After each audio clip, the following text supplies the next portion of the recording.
ஜனவரி 23ஓட நடப்பு நிகழ்வு பார்ப்போம். ஃபர்ஸ்ட் கொஷின் காகிதம் இல்லாத ஆவணப்பதிவு வந்து தமிழ்நாட்டில தொடங்கியிருக்காங்க.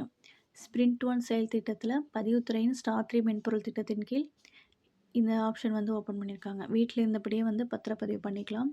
எலிஜிபிள் வந்து புதிய அடுக்குமாடி குடியிருப்பு மற்றும் புதிதாக உருவாக்கப்பட்ட மனைப்பிரிவுகள். அதே மாதிரி டிஎன் ரெஜினேட்டர்னு கைபேசி செயலி ஆரம்பிச்சிருக்காங்க. இதில் ஆவணப்பதிவோட டீட்டெயில்ஸ் தெரிஞ்சுக்கலாம். மேரேஜ் ரெஜிஸ்ட்ரேஷன் இந்த மாதிரி நிறைய ஆப்ஷன்ஸ் இதில் இருக்குது. செகண்ட் கொஷின் தேசிய வாக்காளர் தினம் ஜனவரி 25ஆம் தேதி. தஞ்சாவூர் மாவட்டத்துக்கு வந்து தேசிய அளவிலான சிறந்த தேர்தல் மாவட்ட விருது வந்து வழங்கியிருக்காங்க. தேர்ட் கொஷின் நாட்டின் 77வது குடியரசு தின விழாவை தமிழகம் சார்பில் வந்து அலங்கார ஊர்தி கலந்துக்குது. அதோட கருப்பொருள் வந்து பார்த்திங்கன்னா வளமையின் மந்திரம் தற்சார்பு இந்தியா.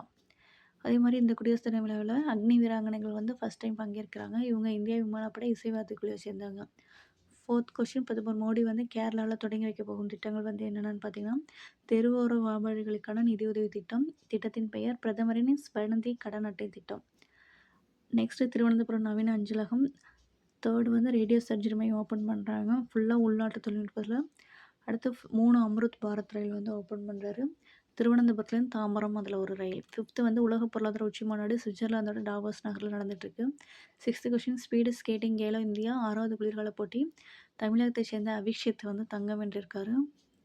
செவன்த்து இசிஐ நெட் அறிமுகம். யார் அறிமுகம் பண்ணியிருக்காங்கன்னா தேர்தல் ஆணையம் இந்த தளத்தை வந்து அறிமுகம் பண்ணியிருக்காங்க. எய்த்து கொஷின் தமிழகத்தில் புதிதாக 6 அருங்காட்சியகம் ஓப்பன் பண்ணுறாங்க.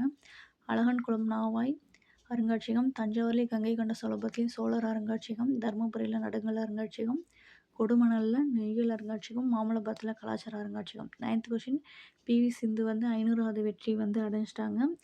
எந்த போட்டியிலனா இந்தோனேஷியாவோட மாஸ்டர்ஸ் பேட்மிண்டன் போட்டியில்.